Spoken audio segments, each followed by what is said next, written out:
स्वागत है आप सभी लोगों का एनालिसिस एंड सॉल्यूशन वीडियो में। हम टेस्ट सीरीज 12 की बात कर रहे हैं। यहाँ पे basically motor vehicle act and amendment से क्वेश्चन पूछे गए थे, तो आज इसका हम एनालिसिस करेंगे। टोटल कितने एस्पिरेंट्स हैं, टॉपर कौन है, मतलब अच्छे स्कोरर कौन है, मार्क्स एनालिसिस हम करेंगे और डेफिनेटली लास्ट में सोल्यूशन एनालिसिस भी करेंगे, मतलब सोल्यूशन को डिस्कस करेंगे। यहाँ पे आपको नाम दिख रहे होंगे जिन्होंने अच्छा परफॉर्म किया है, बट रिजल्ट देख के हमें ऐसा लग रहा है कि आप लोग थोड़ा सा पढ़ाई को लेके उतना सीरियस नहीं है जितना इससे पहले थे। अब रीज़न कुछ भी हो सकता है, आपको लग रहा है एग्ज़ाम डेट नहीं आ रही है, कहाँ पढ़ें, मोटिवेशन नहीं मिल पा रहा है आप लोगों को, या फिर कुछ कंफर्मेशन नहीं, इसलिए पढ़ाई नहीं कर रहे हो, या रिसेंटली रिजल्ट आया है उसके मज़े में हो, जो भी रीज़न है, बट रिजल्ट देख के ऐसा लग रहा है कि थोड़ा सा आप डाइवर्टेड हो। और ये बेसिकली टेस्ट की आपकी स्टैटिक्स है, किस एग्ज़ाम के कितने लोग प्रिपरेशन कर रहे हैं, ये जेंडर स्टैटिक्स है, ये आपकी कैटेगरी की स्टैटिक्स है। और यहाँ पे आपको अपने मार्क्स मिल जाएंगे, जिससे आप बेसिकली अपने रैंक कैलकुलेट कर पाओगे कि पर्टिकुलर किस मार्क्स पे कितने लोग हैं, मतलब कितने लोगों ने कितना स्कोर किया है। ये वीडियो दिखाता हूँ ताकि आप अपने स्कोर देख पाओ, अपने मार्क्स देख पाओ और उसके हिसाब से ये कवर कर पाओ कि आपसे कितने लोग आगे हैं, आपको आगे कितना मेहनत करने की ज़रूरत है, आपका कंपटीशन कितना है। और ये बेसिकली ग्राफ है जो मेरे हिसाब से है, मैं कहता हूँ ये जो कैटेगरी है आपकी 35 to 40 के बीच में, ये एक्स्ट्राऑर्डिनरी कैटेगरी है। 33 to 34 के बीच में अगर आप स्कोर करते हो तो you are excellent in category. और ये आपकी वेरी गुड की कैटेगरी है, ये गुड की कैटेगरी है, तो आपको इस कैटेगरी से इधर ही रहना है, इसके बाहर नहीं जाना है। कोशिश करना है कि इससे बाहर ना जा पाए। अगर जा रहे हो आप तो कहीं ना कहीं गलती कर रहे हो आप, और जो भी आप टेस्ट सीरीज दे रहे हो उसको सीरियसली दीजिए। क्या गलतियां कर रहे हो उससे कुछ सीखिए, क्यों गलती हुई। क्वेश्चन का चूँकि सोल्यूशन हम यहाँ पे डिस्कस ही करते हैं तो आपको कोई कन्फ्यूज़न रहता ही नहीं होगा। और ये जो मैंने आपको दिखाया वही मार्क्स डिस्ट्रीब्यूशन है। अगर आप मेरी वीडियो पहली बार देख रहे हो तो मुझे टेलीग्राम पे ज्वाइन कर लीजिए। ये मेरा टेलीग्राम चैनल है, यहाँ पे आपको वीडियो की PDF मिल जाती है। एक ग्रुप है जिसमें आप अपने क्वेश्चन डिस्कस कर सकते हैं। बाकी आप मुझे इंस्टाग्राम, फेसबुक और ट्विटर पे भी फॉलो कर सकते हैं। और वीडियो देख रहे हैं तो इस यूट्यूब चैनल को भी सब्सक्राइब कर लीजिए। चलिए शुरू करते हैं वीडियो को। Educating today for better tomorrow. जो आपका फर्स्ट क्वेश्चन है, what are the education qualification required for driving national permit vehicle. ये थोड़ा सा यहाँ पे आप कह सकते हो ग्रामेटिकल मिस्टेक है, ये होता required to drive the national permit vehicle, ठीक है, तो ज़्यादा एक्यूरेट होता। खैर यहाँ पे ये क्वेश्चन आपके अंडरस्टैंडिंग को टेस्ट करने के लिए था कि आपको पता है कि नहीं। हालांकि मैक्सिमम लोगों को ये पता होगा कि जो मिनिमम एजुकेशन क्वालिफिकेशन थी इससे पहले ट्रांसपोर्ट व्हीकल के लिए, अब उसको ओमिट कर दिया गया है 2019 के अमेंडमेंट में। बट स्टिल मैंने यहाँ पे चूँकि नेशनल परमिट मेंशन कर दिया था तो मुझे लगा था आप में से काफ़ी सारे लोग कंफ्यूज हो जाएंगे, बट कोई कंफ्यूज नहीं हुआ है। मैक्सिमम लोगों ने सही आंसर दिए हैं। किसी भी व्हीकल को चलाने के लिए, चाहे वो किसी भी कैटेगरी की व्हीकल हो, ट्रांसपोर्ट व्हीकल हो, प्राइवेट व्हीकल हो, आपको किसी भी क्वालिफिकेशन की रिक्वायरमेंट नहीं होती है। अगर उस पर्टिकुलर कैटेगरी की आपके पास ट्रेनिंग है तो आप ड्राइविंग लाइसेंस ले सकते हैं। ये सारी चीज़ें कहाँ पे मेंशन की गई हैं, आपके सेक्शन 9 के क्लॉज 1 के सब क्लॉज 3 में, I think so. Which of the following vehicle must be insured under the public liability insurance act. इससे पहले आपने थर्ड पार्टी इंश्योरेंस का नाम सुना होगा, हो सकता है आप लोगों ने इसका भी नाम सुना रहा होगा, पब्लिक लाइबिलिटी इंश्योरेंस एक्ट। ये भी एक तरह का इंश्योरेंस ही है जिसमें बेसिकली अगर कहीं पे केमिकल अटैक के थ्रू, कहीं पे केमिकल एक्सपोजन के थ्रू अगर किसी का एक्सीडेंट होता है तो उसको इमीडिएट रिलीफ दिया जाए, बेसिकली ये उसके लिए है। तो जब हैजार्डस गुड की व्हीकल की हम बात करते हैं, ऐसी व्हीकल जो केमिकल ट्रांसपोर्ट कर रही हैं, जो हैजार्डस नेचर के हैं, वहाँ पे इनके पास थर्ड पार्टी इंश्योरेंस के साथ साथ ये आपकी पब्लिक लाइबिलिटी इंश्योरेंस एक्ट के तहत भी इंश्योरेंस होना चाहिए। तो यहाँ पे आपका ऑप्शन है बी। नेक्स्ट क्वेश्चन है आपका, third party insurance not cover the liability of. इसमें से किसकी liability third party insurance cover नहीं करती है। तो यहाँ पे कोई ऐसा ऑप्शन नहीं है जिसको कवर नहीं करती। काफ़ी सारे लोगों को इसमें कन्फ्यूज़न हुआ है कि इंश्योर्ड व्हीकल का जो ड्राइवर है वो थर्ड पार्टी लाइबिलिटी में नहीं आता है। तो आपको ये चीज़ कहाँ से पता चलेगी, आपका जो इंश्योरेंस वाला चैप्टर है जिसको न्यूली इंसर्ट किया गया है, न्यूली इंसर्ट इसलिए किया गया क्योंकि उसमें काफ़ी सारे मॉडिफिकेशन हो रहे थे। तो मॉडिफिकेशन करने से अच्छा था कि उन्होंने नया चैप्टर ही ऐड कर दिया, पिछले वाले को डिलीट किया और उसी नाम से, उसी चैप्टर के नाम से नया चैप्टर इंट्रोड्यूस कर दिया इन्होंने, जहाँ पे आपको थर्ड पार्टी का मतलब समझाया गया है कि थर्ड पार्टी में कौन कौन इंक्लूड होता है। तो वहाँ पे गवर्नमेंट लिखा हुआ है, ड्राइवर, कोवर्कर, ये सारे इंक्लूड होते हैं। कुछ भी स्पेसिफिक मेंशन नहीं है कि इंश्योर्ड व्हीकल या फिर जो थर्ड व्हीकल है उसके ड्राइवर की, कुछ भी ऐसा मेंशन नहीं है। दे आर सिंपली मेंशन कि ड्राइवर इसमें इंक्लूड होता है, कोवर्कर इंक्लूड होते हैं। और इसके अलावा आपको ये पता है कि थर्ड पार्टी, थर्ड तो अलग चीज़ है, थर्ड पार्टी, इसके बाद प्रॉपर्टी कौन कौन सी इंक्लूड होती है, तो प्रॉपर्टी में भी इन्होंने नियर अबाउट सारा चीज़ें लिख दिया है। रोड पे जो ट्रीज़ हैं वो भी इंक्लूड हैं, बैरियर्स, जो ब्रिजेज, बैगेज, जो पैसेंजर के लगेज, सारा कुछ थर्ड पार्टी इंश्योरेंस में इंक्लूड होता है। एक्सेप्ट देन कि जो इंश्योर्ड व्हीकल है उससे कुछ हुआ तो वो इंश्योर्ड नहीं होती है, बाकी सारी चीज़ें इंश्योर्ड होती हैं जो भी रोड पे उस टाइम है। नेक्स्ट जो आपका क्वेश्चन है, fitness certificate of the transport vehicle insured under the section of, issued under the section of.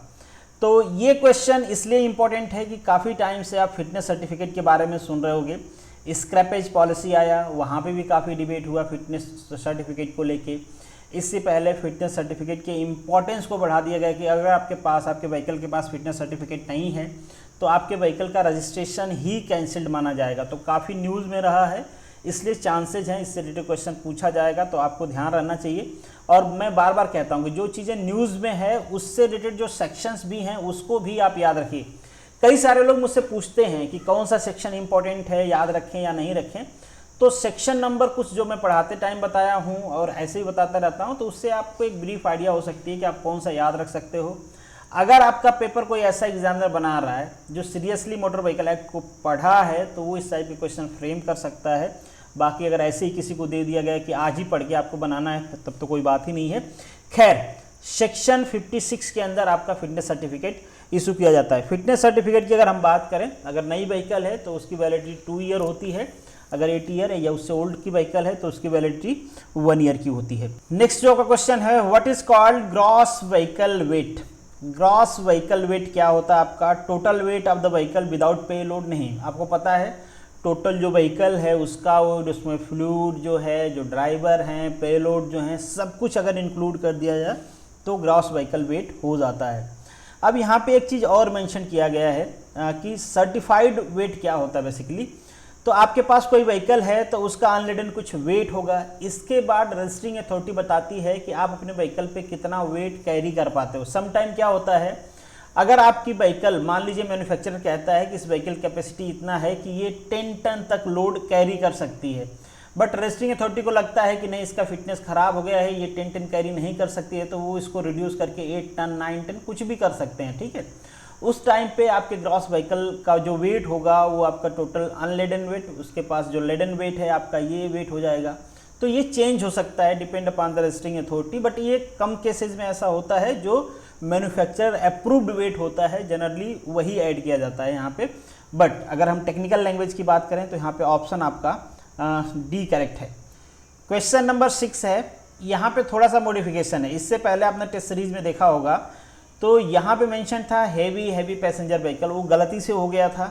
Heavy goods vehicle या हैवी पैसेंजर व्हीकल किसी को भी हमने, आपको एक चीज़ मुझे समझाना था वो मैं बता देता हूँ। अभी के लिए इसका आंसर है gross vehicle wait not exceeding 1200 kg, क्योंकि हम बात कर रहे हैं हैवी गुड्स व्हीकल की। देखिए सम टाइम क्या होता है, किसी व्हीकल में हम ग्रॉस व्हीकल वेट लेते हैं, मतलब टोटल जो व्हीकल का वेट होता है वो कंसिडर करते हैं 120000।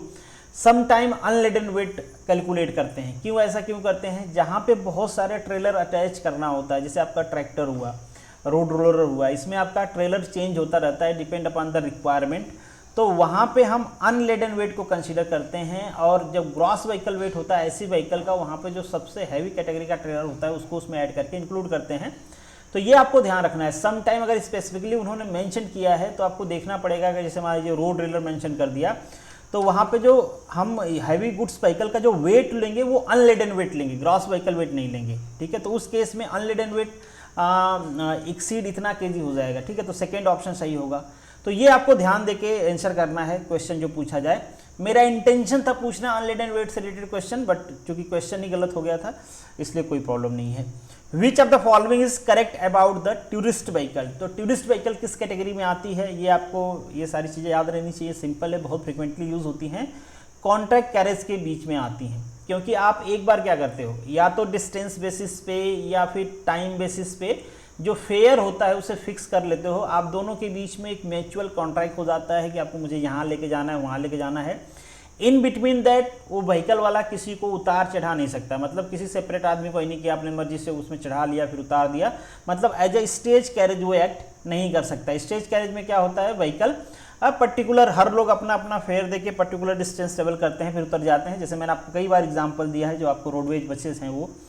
Motor vehicle act 1988 has the chapter, कितने चैप्टर हैं? टोटल 13 और एक शेड्यूल है। एक चैप्टर इसमें से ओमिट कर दिया गया, हटा दिया गया, दैट इज चैप्टर नंबर 10। नाम क्या था उसका? Liability without fault.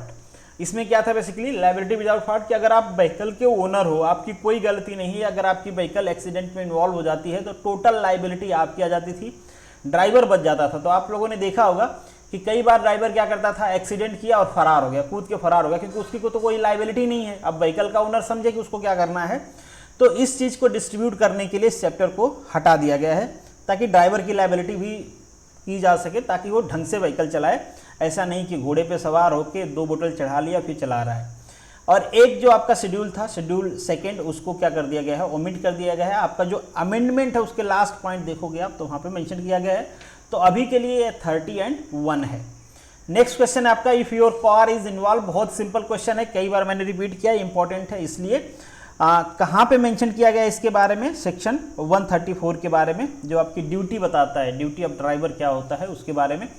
तो यहाँ पे कहा गया है कि पहले आप जिसका एक्सीडेंट किया हो आप उसको हॉस्पिटल पहुँचाओ, उसके बाद नियरेस्ट पुलिस स्टेशन में आप रिपोर्ट करो कि एक्सीडेंट हुआ है। That schedule of motor vehicle act 1988 is about.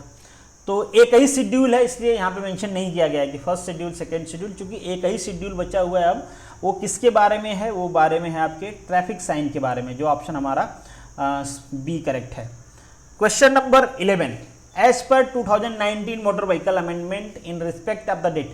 ये बहुत इंपॉर्टेंट क्वेश्चन है। यहाँ पे कई बार लोग मुझे पर्सनल मैसेज करके पूछते हैं, इसीलिए मैंने इस क्वेश्चन को यहाँ पे ऐड किया है। इससे पहले भी कई बार मैंने डिस्कस किया हुआ है, आप लोग ध्यान रख लें। अगर हिट एंड रन केस है, इसको लिख लेना आप लोग जो मैं बोल रहा हूँ। अगर हिट एंड रन केस है, हिट एंड रन केस के बारे में कहाँ पे बताया गया है? बताया गया आपके सेक्शन 161 के बारे में। तो यहाँ पे कहा गया है कि अगर मान लीजिए ये पता नहीं चलता है कि किसने यहाँ पे एक्सीडेंट किया है, तो अगर आदमी की डेथ हो जाती है हिट एंड रन केस में, तो उसको मिलेंगे 2 लाख रुपीज़। अगर उसको सीवियर इंजरी हो जाती है, या जिसे ग्रीवियस हर्ट कहा जाता है मोटर व्हीकल एक्ट के लैंग्वेज में, तो वहाँ पे उनको 50,000 रुपीज़ इलाज के लिए दिया जाएगा।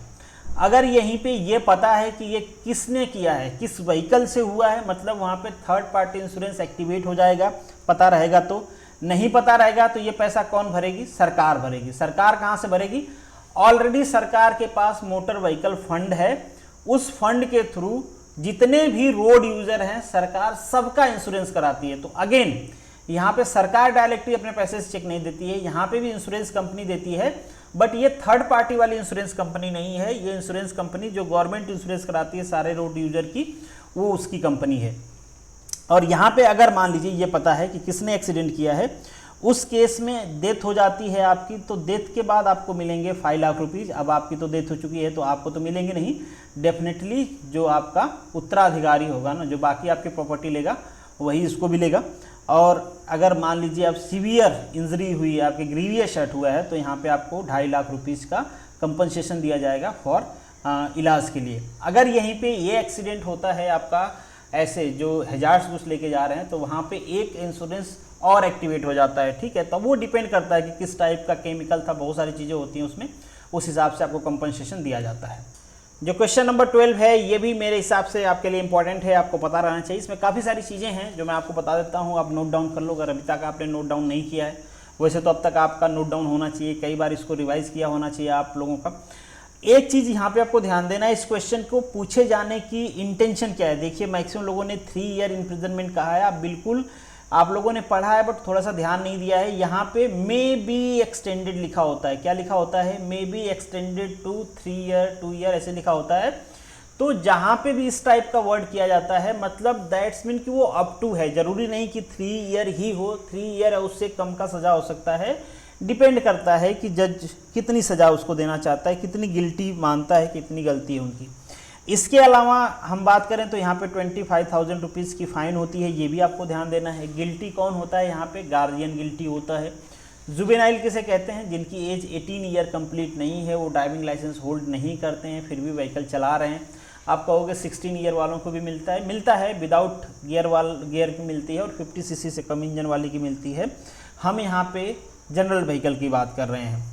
रजिस्ट्रेशन की बात करें तो आपका रजिस्ट्रेशन भी, व्हीकल का जो रजिस्ट्रेशन है, जो जुवेनाइल चला रहा था उसको 12 मंथ तक के लिए सस्पेंड किया जा सकता है, और जो जुवेनाइल है जो चला रहा था उसको 25 ईयर ऑफ एज तक ड्राइविंग लाइसेंस तो नहीं मेंशन किया गया है, DL मेंशन किया गया है, मतलब सॉरी LL मेंशन किया गया है, लर्निंग लाइसेंस मेंशन किया गया है कि नहीं दिया जाएगा।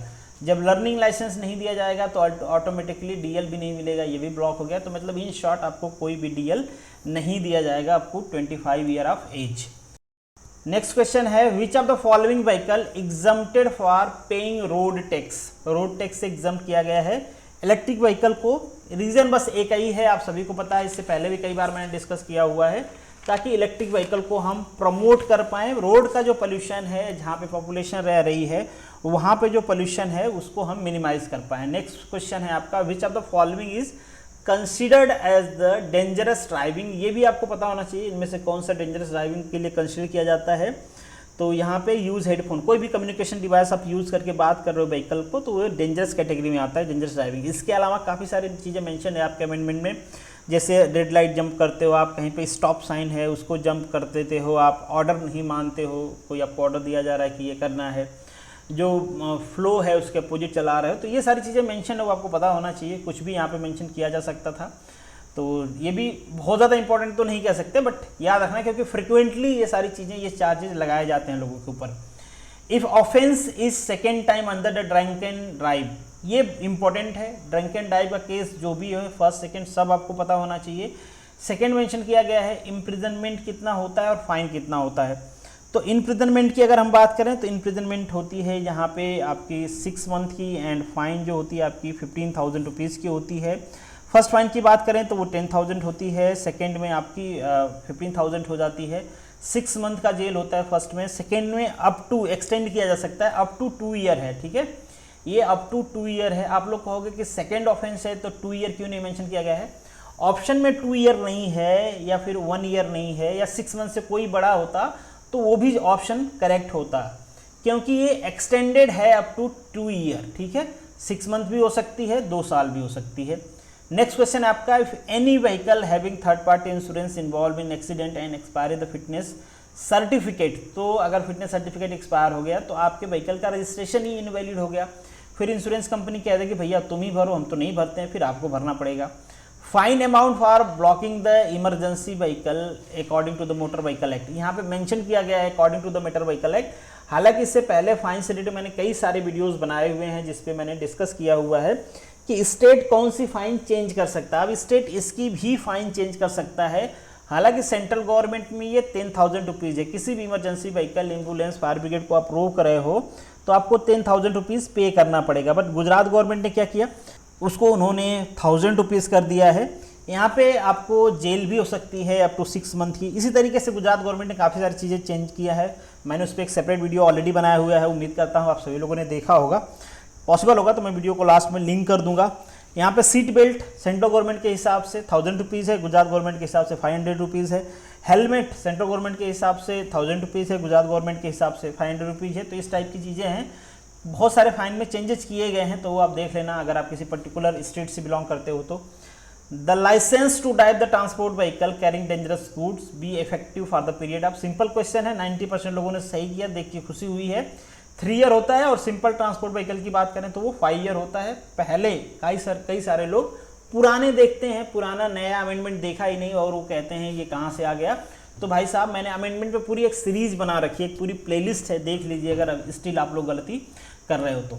नेक्स्ट जो आपका क्वेश्चन है, which of the following type of vehicle eligible to get free pass, इनमें से कौन सा है जिसको फ्री पास दिया जाएगा। यहाँ पे काफ़ी सारे लोगों ने ऑल टिक किया हुआ है, और अगर अक्सर ऑल ऑप्शन इसीलिए होता है ताकि आप ये टिक करो और क्वेश्चन गलत करो, आपका 0.3 मार्क्स नेगेटिव हो जाए, ठीक है।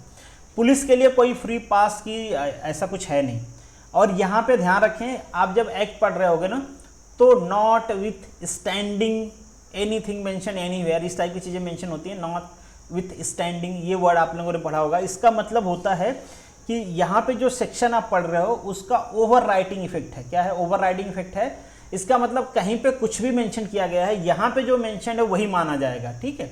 अगर ऐसा मेंशन नहीं है तो दूसरे जगह जो लॉज हैं वो भी इम्प्लीमेंट होते हैं। यहाँ के लिए अगर हम बात करें तो जो MPs MLA हैं VVIP कल्चर तो अब खैर ख़त्म जैसी ही हो गई है, बट स्टिल उनको कुछ प्रिविलेज मिलता है, रोड खाली करवा दिया जाता है, उनके लिए मिनिस्टर्स जाते हैं।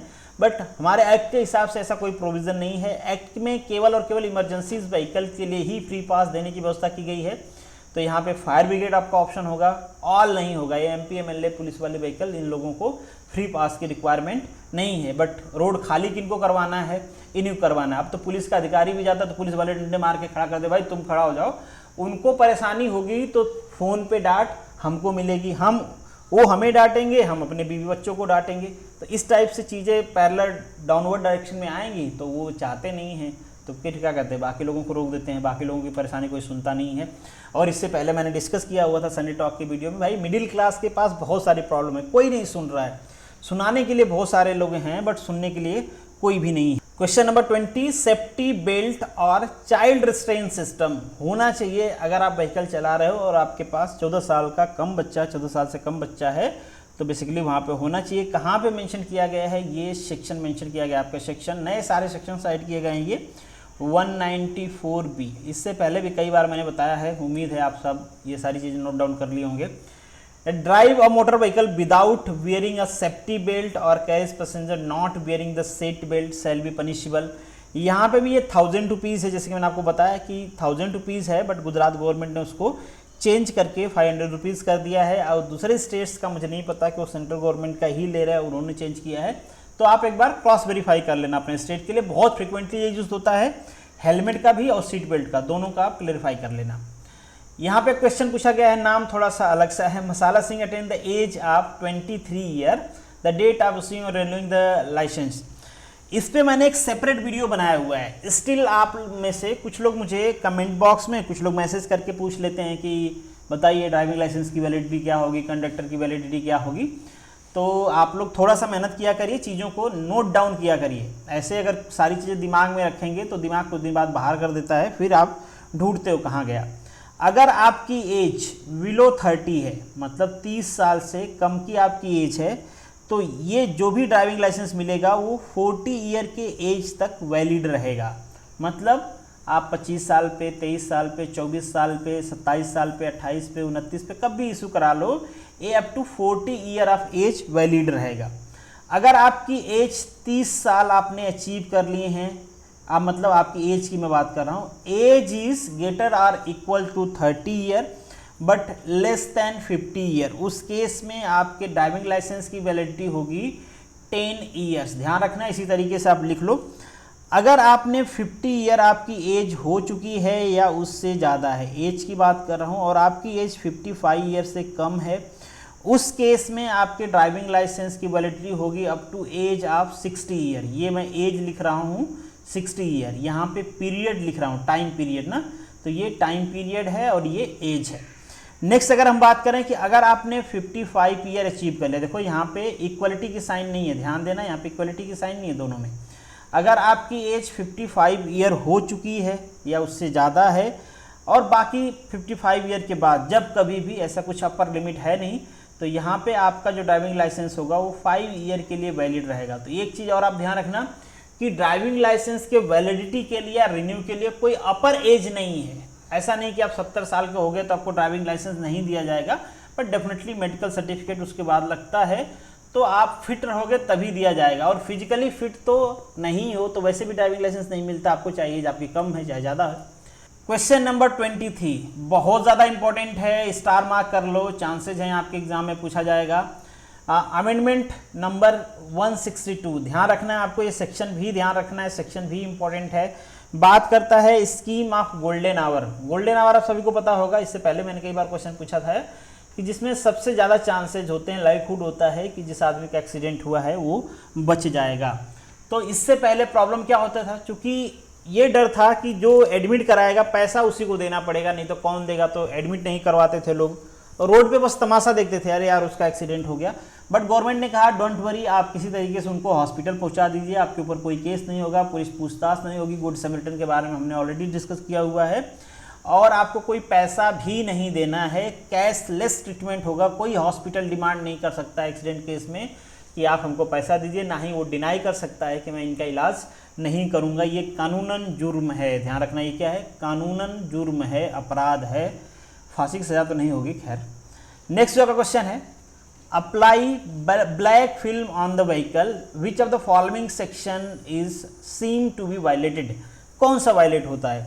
मतलब ब्लैक फिल्म्स आप लगा लेते हो तो एक तरह से व्हीकल को आप अनसेफ कंडीशंस में यूज़ कर रहे हो ना। व्हीकल की अनसेफ की बहुत सारी कंडीशंस हो सकती हैं कि आपकी व्हीकल अनसेफ है फॉर पब्लिक रोड, तो ये आप अनसेफ कंडीशन में रख सकते हो इसको। ब्लैक फिल्म लगाना भी एक तरह का कानूनन जुर्म है।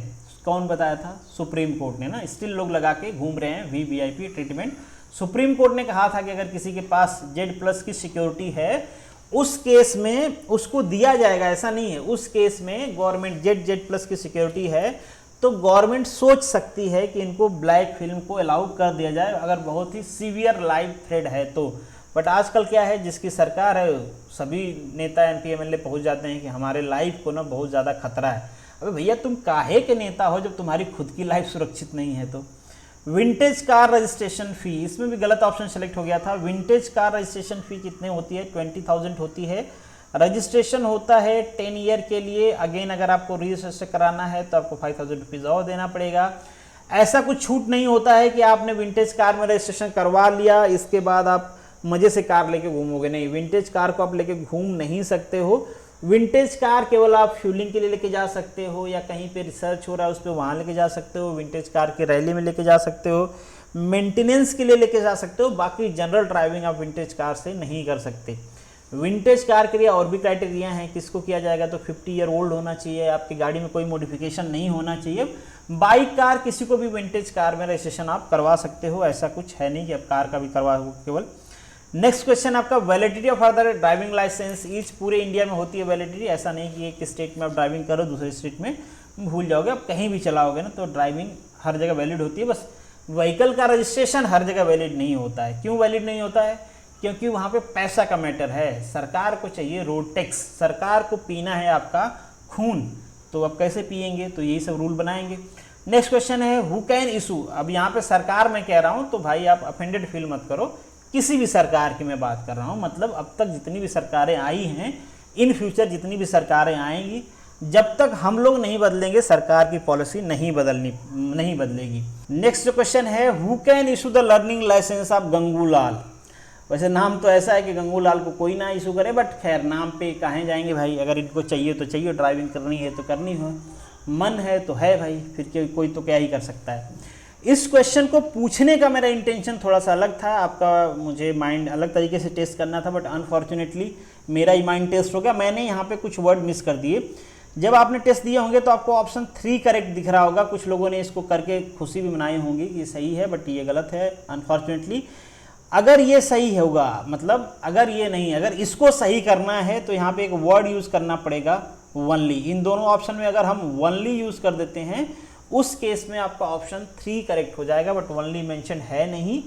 इन शॉर्ट कहने का मेरा है कि इससे पहले लर्निंग लाइसेंस केवल वहीं पे इशू होता था जहाँ का आपके पास एड्रेस है, आपका बिजनेस है, एग्रीमेंट है, वहाँ पे इशू होता था। अभी पूरे स्टेट में कहीं पे भी कोई भी लर्निंग लाइसेंस इशू करवा सकता है। अहमदाबाद का सूरत में करवा सकता है, सूरत का अहमदाबाद में करवा सकता है।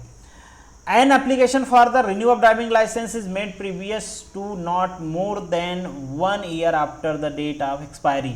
अगर 1 साल से ज़्यादा हो गया आपके लाइसेंस के एक्सपायरी को, उस केस में आप अप्लाई करते हो तो जो लाइसेंसिंग अथॉरिटी है वो रिफ्यूज़ कर सकती है आपको लाइसेंस देना। और डेफिनेटली हो सकता है आपसे कहा जाए कि भैया आप फिर से जाओ, एकदम सारे प्रोसेस करके आओ, शुरू से टेस्ट दो, फिर इसके बाद इशू किया जाएगा। क्योंकि 1 साल से आपने गाड़ी नहीं चलाया है तो शायद अब घोड़ा चलना भूल गया है भाई, तो आप नहीं चला पाओगे, तो आपको फिर से करना पड़ेगा। तो यहाँ पे 1 ईयर है।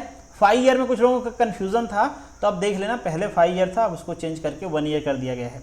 If the application is made more than after the driving licence has been seized effectively, the application undergoes the driving test is 1 year again.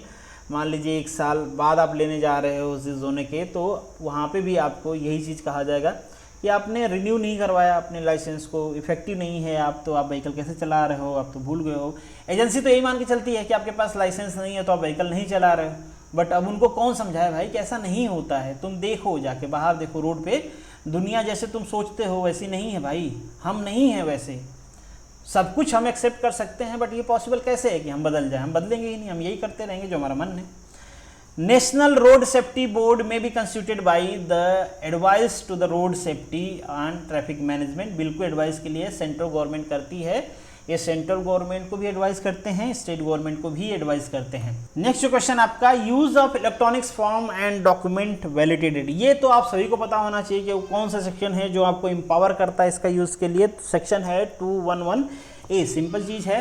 Next question है, person consider as the permanent disable. भाई अगर मान लीजिए किसी को compensation देना है किसी भी रीजन से, तो परमानेंट डिसेबिलिटी हम कब माने? कुछ तो होना चाहिए ना। ऐसा तो नहीं कि किसी का एक्सीडेंट हुआ और स्क्रैचेज आ गए तो वो बोल रहा है कि नहीं तो मैं तो परमानेंट डिसेबल होगा, मुझे तो आप 2.5 लाख रुपया चाहिए ही चाहिए। तो इस टाइप की चीज़ों को अवॉइड करने के लिए यहाँ पे बताया गया है, बेसिकली मेजर किया गया कि क्या क्या होगा। विजिबिलिटी चली गई, हियरिंग कैपेसिटी चल गई, कोई जॉइंट ब्रोकेज हो गया, आपका मसल्स डैमेज हुए तो नहीं भाई, कोई मसल्स डैमेज हो गया तो वो रिपेयर हो जाएगा, ऐसा वो मानते हैं। तो यहाँ पे आपका 4 ऑप्शन नहीं है, बाकी 1, 2 एंड 3 इज करेक्ट।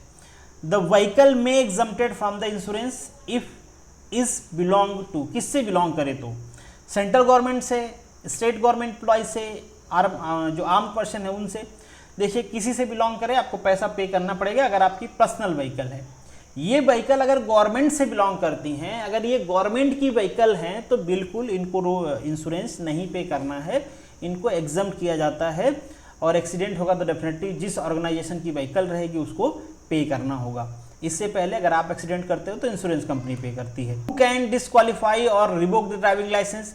इसमें काफ़ी सारे लोगों को कन्फ्यूज़न हुआ है। वो कन्फ्यूज़न बस इसलिए हुआ है क्योंकि जनरली हम ऐसा सुनते आए हैं, देखते आए हैं।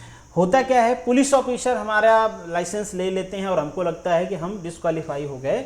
ऐसा नहीं है। पुलिस ऑफिसर के पास सीज करने का पावर होता है। क्या पावर होता है? सीज करने का। मोटर व्हीकल इंस्पेक्टर डिस्क्वालीफाई नहीं कर पाएगा क्योंकि ये लाइसेंसिंग अथॉरिटी नहीं होता है।